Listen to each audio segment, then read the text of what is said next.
अस्सलामुअलैकुम। आज हम लोग पढ़ेंगे इंट्रोडक्शन टू नर्वस सिस्टम। ठीक है, नर्वस सिस्टम क्या है? It is a complex system of the body. ये हमारी बॉडी का एक बहुत ही कॉम्प्लेक्स सिस्टम है जो कि हमारे फंक्शंस को कंट्रोल करता है। ठीक है, नर्वस सिस्टम को हम दो पार्ट्स में क्लासीफाई करते हैं। एक हमारे पास होता है सेंट्रल नर्वस सिस्टम और दूसरा हमारे पास होता है peripheral nervous system. Central nervous system नाम से ही जाहिर है कि ये हमारे पास बिल्कुल बॉडी के सेंटर में होता है। इसमें हमारे पास ब्रेन और स्पाइनल कॉर्ड होती है। ठीक है, brain and spinal cord. Brain and spinal cord are protected by layers. ठीक है, उन लेयर्स को हम क्या बोलते हैं? मेनिंजेस। आउटर प्रोटेक्टिव कवरिंग्स होती हैं ब्रेन और स्पाइनल कॉर्ड के, जिनको हम बोलते हैं मेनिंजेस। और इनके दरमियान CSF प्रेजेंट होता है, सेरिब्रो स्पाइनल फ्लूइड। ठीक है, ये हमारे ब्रेन और स्पाइनल कॉर्ड को शॉक्स वगैरह से बचाता है। ठीक है, तो सेंट्रल नर्वस सिस्टम में हमारे पास ब्रेन और स्पाइनल कॉर्ड आ जाती है। ब्रेन और स्पाइनल कॉर्ड के आउटर प्रोटेक्टिव कवरिंग्स को हम बोलते हैं मेनिंजेस, जिनके अंदर CSF प्रेजेंट होता है, जो कि हमारे ब्रेन और स्पाइनल कॉर्ड को शॉक्स और ट्रॉमा से बचाता है, और ये एक्ट करता है as a shock absorber.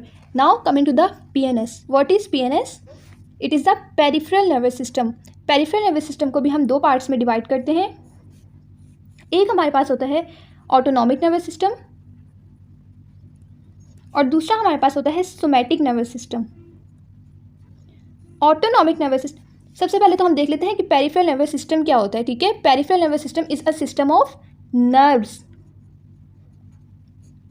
Central nervous system में तो brain and spinal cord include होती है। पेरिफेरल नर्वस सिस्टम में क्या होता है? Peripheral nervous system is a system of nerves. ठीक है, और पेरिफेरल नर्वस सिस्टम को हम दो में क्लासीफाई करते हैं। एक होता है ऑटोनॉमिक नर्वस सिस्टम और दूसरा है हमारे पास somatic nervous system. Autonomic nervous system एक इनवॉलेंट्री सिस्टम है। ठीक है, ऑटोनॉमिक नर्वस सिस्टम क्या है? इनवॉलेंट्री सिस्टम है जो कि हमारी विस्ट्रा को कंट्रोल करता है।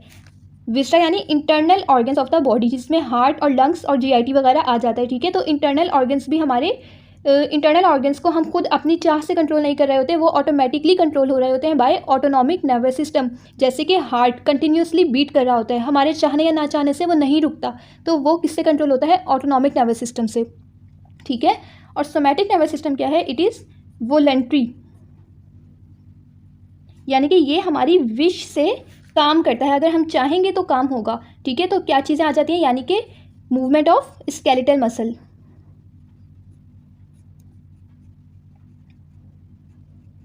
तो स्केलेटल मसल की मूवमेंट कौन करवाता है? सोमैटिक नर्वस सिस्टम, और इट इज़ वोलेंट्री। ठीक है, अभी तक हमने देखा कि नर्वस सिस्टम को हम दो पार्ट्स में डिवाइड करते हैं, सेंट्रल नर्वस सिस्टम और peripheral nervous system. Central nervous system में हमारे पास ब्रेन और स्पाइनल कॉर्ड आ जाता है। ब्रेन और spinal cord are covered by protective layers which are called meninges, जिनके अंदर सेरिब्रो स्पाइनल फ्लूइड प्रेजेंट होता है। जबकि peripheral nervous system is a system of nerves. ठीक है, और इसको हम दो में डिवाइड करते हैं, autonomic nervous system and somatic nervous system. Autonomic nervous system is involuntary control of the viscera, internal organs of the body, जबकि सोमैटिक नर्वस सिस्टम हमारे पास वोलेंट्री है, जो कि हमारे स्केलेटल मसल्स की मूवमेंट को कंट्रोल करता है। अब हम लोग ब्रेन के स्ट्रक्चर को देख लेते हैं कि ब्रेन कैसा होता है। ठीक है, स्कल के अंदर ब्रेन प्रेजेंट होता है। जब हम इसको ऊपर से देखेंगे तो हमें कुछ इस तरह का ब्रेन नज़र आएगा। ठीक है, ब्रेन जो है वो इस तरह का होता है, दो पार्ट्स में होता है, एक राइट हेमिस्फेयर और एक लेफ्ट हेमिस्फेयर। ठीक है, और these two parts are connected by corpus callosum. ठीक है,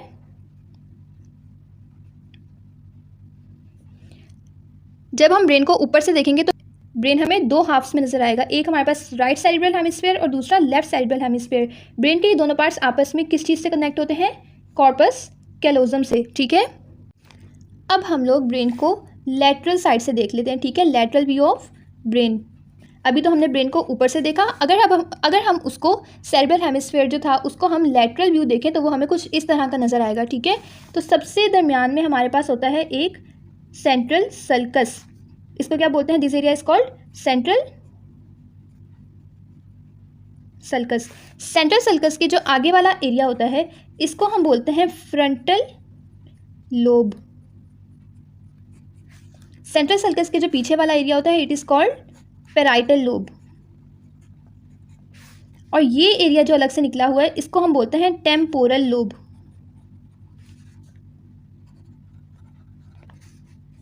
टेम्पोरल लोब अपर पार्ट से किस चीज़ से डिवाइड होता है? By lateral sulcus. यहाँ पे एक और सल्कस मौजूद होता है, उसको हम बोलते हैं लैटरल सल्कस, ठीक है।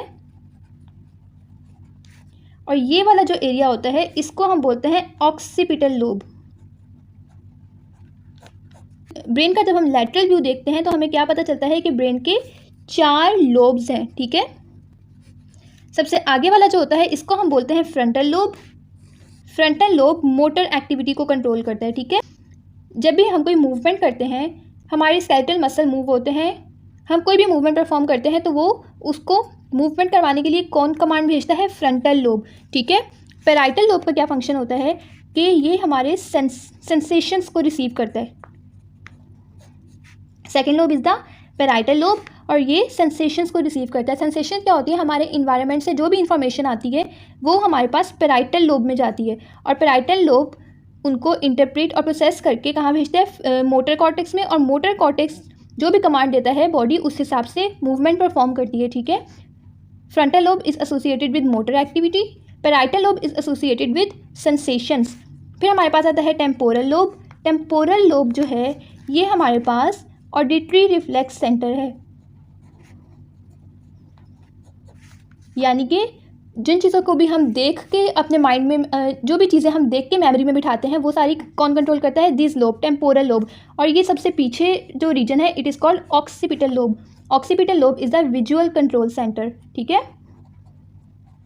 Visual reflex centre. Lateral view of the brain आप इस डायग्राम के थ्रू देख लें। ये हमारे पास बीच में क्या है? सेंट्रल सल्कस, ठीक है। सेंट्रल सल्कस के आगे वाला region frontal lobe, central sulcus के पीछे वाला एरिया पैराइटल लोब, ये जो साइड पे है दिस इज टेम्पोरल लोब और ये पीछे जो है this is occipital lobe. Central sulcus frontal और पैराइटल को सेपरेट करता है, जबकि ये वाला जो रीजन है इसको हम बोलते हैं lateral sulcus. Lateral sulcus temporal lobe को अपर एरिया ऑफ ब्रेन से सेपरेट करता है, ठीक है।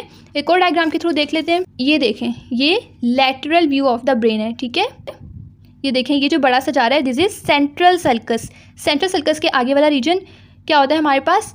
Frontal lobe, this is the parietal lobe, this is temporal and this is occipital lobe. तो लेटरल सरफेस से अगर हम ब्रेन को देखें तो हमारे पास 4 लोब्स नज़र आते हैं, ठीक है। अब हम देख लेते हैं medial surface of cerebral hemisphere.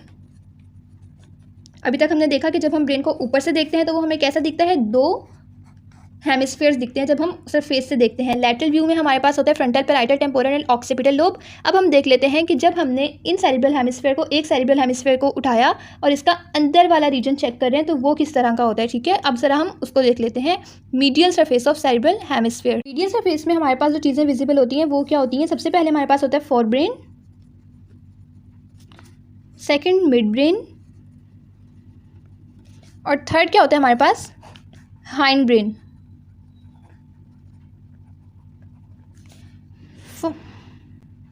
For brain में फर्दर हमारे पास 2 चीज़ें होती हैं। एक हमारे पास होता है टीलेंसेफ्लॉन और दूसरा हमारे पास होता है डायनसेफ्लॉन। मिड ब्रेन को हम मेसेनसेफ्लॉन भी कहते हैं और हाइंड ब्रेन में हमारे पास क्या क्या चीज़ें होती हैं? मीटेनसेफ्लॉन एंड माइलेनसेफ्लॉन, ठीक है। मीडियल सरफेस ऑफ ब्रेन को जब हम देखते हैं तो हमारे पास फोर ब्रेन, मिड ब्रेन और हाइंड ब्रेन नजर आता है। फोर ब्रेन में हमारे पास 2 पार्ट्स होते हैं, टेलेंसेफ्लॉन एंड डायनसेफ्लॉन। मिड ब्रेन को हम मेसेनसेफ्लॉन भी बोलते हैं और हाइंड ब्रेन में हमारे पास मीटेनसेफ्लॉन एंड माइलेनसेफ्लॉन। जब हम मीडियल सरफेस ऑफ ब्रेन को देखते हैं तो वो हमें कुछ इस तरह से दिखती है, ठीक है। क्या क्या पार्ट्स होते हैं? फोर ब्रेन, मिड ब्रेन और हाइंड ब्रेन। फोर ब्रेन सबसे ऊपर वाला पार्ट होता है, मिड ब्रेन मिड में जो होता है और हाइंड ब्रेन जो सबसे नीचे वाला एरिया होता है ब्रेन का उसको हम बोलते हैं हाइंड ब्रेन, ठीक है। फोर ब्रेन में हमारे पास क्या क्या होता है? टेलेंसेफ्लॉन और डायनसेफ्लॉन। टेलेंसेफ्लॉन क्या होता है? ये हमारे पास फोर ब्रेन का जो लार्जेस्ट पार्ट है ये सारा क्या होता है? सेरिब्रल कॉर्टेक्स, ये सारा हमारे पास आता है टेलेंसेफ्लॉन में, ठीक है। और ये this area is called corpus callosum, जिसके थ्रू 2 सेरिब्रल हेमिस्फीयर्स एक दूसरे से जुड़ते हैं, ठीक है। This is called corpus callosum. ये हमारे पास है टेलेंसेफ्लॉन और व्हाट इज द डायनसेफ्लॉन? ये वाला जो एरिया है इसको हम बोलते हैं डायनसेफ्लॉन। इसमें हमारे पास क्या क्या चीज़ें आती हैं, thalamus, hypothalamus, subthalamus, amygdala and hippocampus वगैरह इस एरिया में पड़े हुए होते हैं और this area is called diencephalon. तो फोरब्रेन में हमारे पास क्या क्या होता है, टीलेंसेफेलॉन एंड डाइनसेफेलॉन, ठीक है। उसके बाद हम आ जाते हैं मिड ब्रेन में। This area of the brain is called mid brain, इसको हम बोलते हैं मिड ब्रेन या फिर मेसेनसेफेलॉन।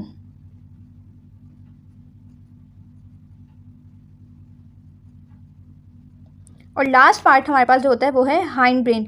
हाइंड ब्रेन में क्या क्या चीज़ें आती हैं, मेटेनसेफेलॉन and माइलिनसेफेलॉन।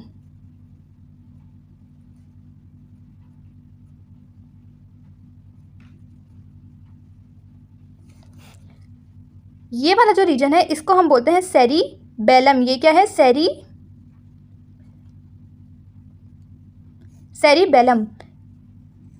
This is the mid brain, ये है पोन्स और ये है मेड्यूला। ये एरिया जो होता है इसको हम बोलते हैं हाइंड ब्रेन। इसमें दो चीज़ें होती हैं, मेटेनसेफेलॉन एंड माइलिनसेफेलॉन। पोन्स और सेरिबेलम को कलेक्टिवली हम बोलते हैं मेटेनसेफेलॉन, जबकि दिस एरिया यानी कि मेड्यूला इज कॉल्ड द माइलिनसेफेलॉन। तो ये हमारे पास हो गया medial surface of the cerebral hemisphere, जिसमें हमारे पास फोर ब्रेन, मिड ब्रेन और हाइंड ब्रेन आते हैं। फोर ब्रेन में हमारे पास होता है टीलेंसेफेलॉन और diencephalon. Telencephalon this area is called the telencephalon, और यहाँ पे हमारे पास होता है डाइनसेफेलॉन। फिर हमारे पास आता है मिड ब्रेन या फिर मेसेनसेफेलॉन। इसका क्या फंक्शन होता है, ये हमारे पास फोर ब्रेन और हाइंड ब्रेन को कनेक्ट कर रहा होता है। देन हमारे पास आता है हाइंड ब्रेन। हाइंड ब्रेन में हमारे पास मेटेनसेफेलॉन एंड माइलिनसेफेलॉन। मेटेनसेफेलॉन में पोन्स एंड सेरिबेलम और माइलिनसेफेलॉन में मेड्यूला, ठीक है।